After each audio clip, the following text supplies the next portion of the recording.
Welcome back, fans, to another episode of the ECHL Insider. I am your host, Garrett Hunter. Excited to get to off-season content. But before we do, some ECHL news for you. And also want to give a shout out while this video is on ECHL Insider. Also, it's on ECHL Network. So thank you so much to our partner channel, the ECHL Network, who is also showing our content as well. Love, if you're watching on ECHL Insider, check out our partner channel, the ECHL Network, and then vice versa. If you're watching on ECHL Network, make sure to get over to the ECHL Insider to see content as well. So we'll start out with our ECHL news, and it's big news from the Orlando Solar Bears. They've named their next head coach. Their former head coach, Matt Karkner, took a job as the assistant coach of the Utica Comets in the AHL, so that opened up the head coaching door in Orlando, and it was filled by Matt McDonald, a former Cyclone. He's won a Kelly Cup with the Cincinnati Cyclones as a player and led the Cyclones to the finals as a coach. So if you want to talk about experience, league success, McDonald has it. You want to talk about knowing what it takes. Matt McDonald knows what it takes to win a Kelly Cup. Now, the question is, can he replicate that in Orlando? Can he assemble a roster, coach a roster, lead a season to June and to a Kelly Cup in the City Beautiful? So we will see. I think it's a great hire. Ton of AHL experience McDonald has as an assistant coach. Now he gets the head coaching job in a big market in Orlando. So I'm really excited to see what he does, and we cannot wait to see the roster that he assembles and the team that he puts out on the ice in October down south in Orlando. Well, that'll take us now to our content this week. Really exciting ECHL fan base tiers. So we have 5 tiers for you, several teams we're going to talk about. What tier do they fall in? So we have our S tier. That's going to be our diehards. They are just obsessed with their team. They pack the stadium. They bring all the energy. They travel well. They're just obsessed with their team. That's the S tier. Below that, we have the A tier. They're strong and steady. I call these guys. They're really good, really supportive of their fan base. And below them, it's the B tier. It's either a growing fan base or a hit or miss fan base, kind of depending on how well the team is doing. And then below that, we have our C tier. That's going to be kind of a quiet crowd, maybe a little more introverted, we can call them. Not this big crowd, not a lot of support from a C tier team. And then below that, we have our D tier team. I call this the where are you team. Like, let's be honest, where are you? Lacking a lot of support and definitely more empty arenas in the D tier. So let's get started now with our first team, the Norfolk Admirals. I'm going to put the Admirals in the B tier. I think they're a really good fan base. Can be a little more hit or miss, though.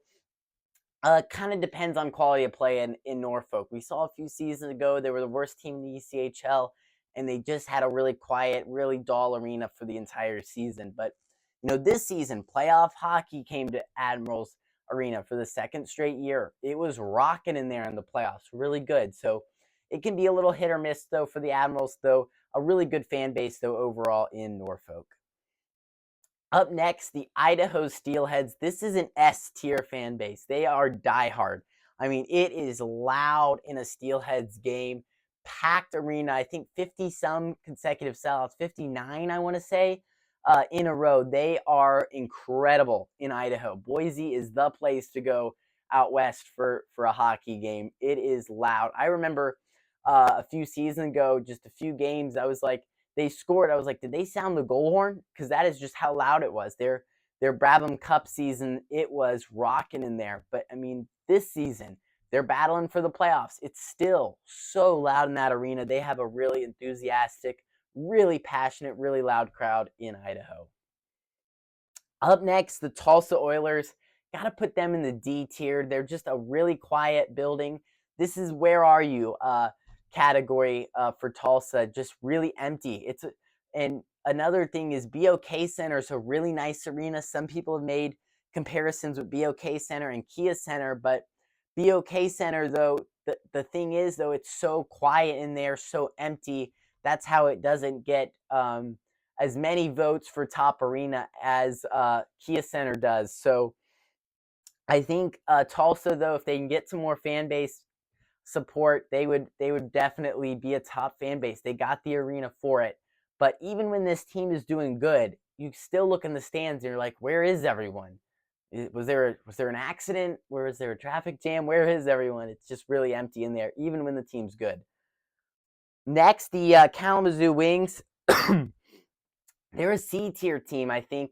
Still pretty good, but this is a smaller barn, is Wings Event Center, and it looks like the stairs are really big in Kalamazoo. They're not. It's just the sections are so little in Kalamazoo. They're just really little, and it can really affect just how loud the arena is, especially when it's not full. But Little Barn still can have big energy. If that's a sellout crowd, they're into the game, they're energized. That can be a really, really loud arena. So I think they just need to really focus on, packing that barn out. And it's hard, though. In the last 2 seasons, there hasn't been a lot to cheer about in Kalamazoo.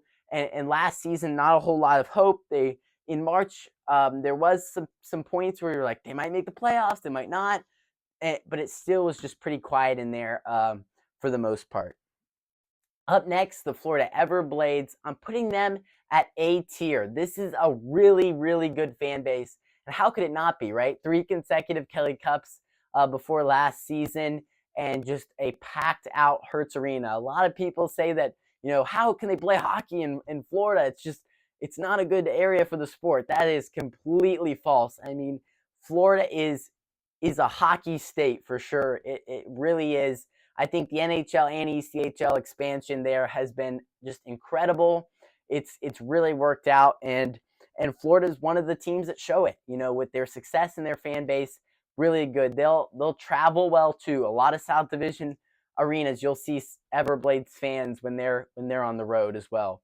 A lot of people might say, why aren't they S tier? Well, just we really haven't seen, when they're struggling, if they're not in the playoffs, are they going to be as loud? Are they going to have as many fans? We don't know. So, because they've been so good for so long, it's really good to see how passionate this fan base is.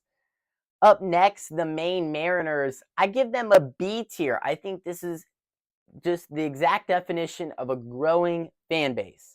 Growing franchise, growing fan base. Think back to last season. They were not making the playoffs. We kind of knew that all season long, just from where they were in the standings. But they had their biggest crowd in franchise history on the last game of the season against the Adirondack Thunder. There was no playoff implications involved in this game, and just 2 meaningless points on the line, and they had the biggest crowd in franchise history. I think that says a lot about this franchise, that they are trending in the right direction. They have a good fan base behind them. I really cannot wait to see what Maine's going to look like in the fall, and what this fan base does after that really good showing on the last day of the regular season. Up next, the Allen Americans. I'm putting them in the C tier. I think that Allen's just not had the energy that they did when they started. They had the dream start, though, right? They come into the ECHL. They win back-to-back Kelly Cups in 2016 and 2017. They had just a great start, but these last 2 years have been rough in Allen with fan attendance. Last season, especially, you're looking at games, they're getting blown out in the third period, 7-2, 8-2 to teams like Idaho and Kansas City and Wichita. It's hard, I'm tuning into a game maybe in the third period, they're down 6 goals, and you're like, it's just completely empty in there. And the fans aren't there, and the players maybe aren't talking as much either because of the scoreboard. And so it just is really quiet. And it's really sad sometimes you're losing by that much, and it's just so quiet. And everyone in the building, players, coaches, fans, are just waiting for time to drain away. That's what the third period in Allen felt like a lot this year. It was a little disappointing. They were the worst team in the league, but looking to get a strong start next season. Up next, the Toledo Walleye. Got to give them an S tier. They are elite in Toledo. They pack out Huntington Center every game, and it's just amazing to see this team. I remember watching a game in Kalamazoo, and they pan the camera over to a section, and it's all yellow and blue. I mean, there's a fan waving a Toledo flag in Kalamazoo. Kudos to you. That takes a lot of guts to do in Kalamazoo. And that's just the fan base. They travel incredible. We saw in the finals over the border in Trois-Rivières, they had a bunch of fans there as well. And I think if that final series would have went to a game 6 or a game 7, they would have broken a fire code in Toledo with how many standing room people they would have probably had. I mean, you might have seen people like sitting in the aisles all the way down to the glass, just how many people wanted to be there to see their team win a cup. I mean, it's just insane in Toledo. Every game, even in the regular season, sellout crowd. It is electric in there. Playoff atmosphere this year, especially, I could feel it. I mean, Western Conference Finals, you're beating the Kansas City Mavericks revenge series, and the place just on TV, it feels like it was shaking. I mean, it was incredible. So they have a really good fan base, so passionate in Toledo. And when you see that crowd, everyone is wearing yellow and blue. It is just packed with Toledo fans, and they're all wearing the colors, all wearing the merchandise. They are just insane Toledo fans. Really, really good fan base. Next, the South Carolina Stingrays. They're an A-tier franchise. They really love their Stingrays. They're not as energetic maybe as Toledo or Idaho, but they really, really like their Stingrays. They're in the Low Country. I remember going to the Game 7 this year there, and it was less than 5,000 fans went to that Game 7, but it was so loud. I mean, I was down there.